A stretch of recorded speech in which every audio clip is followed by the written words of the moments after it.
What writers do you look up to, comics or novels?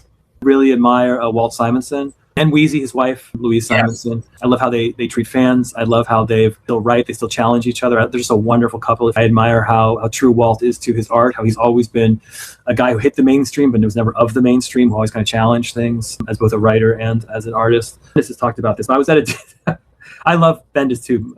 And Bendis and I went to breakfast with Walt, and Bendis obviously admires Walt. And Bendis was trying to learn from us. Like, how can I get to where you are? Like almost like a guru on a hill. And here I am, I'm trying to, Bendis is my guru. So I'm watching my guru talk to another guru. It's just wonderful. This episode of the three of us that always stick together. We're kind of the three of us. Bendis and I were trying to figure out a sort of magic that is Walt Simonson. So yeah. Walt Simonson wrote the first comic I ever wrote, which is a big deal. Avengers 300 is the first thing that got me into this. As a kid, I was more a Louise Simonson fan because I loved Power Pack. I loved the New Mutants. I loved X Factor. Although I'm always sucking up to Walt. Louise was my sort of rock star when I was a kid.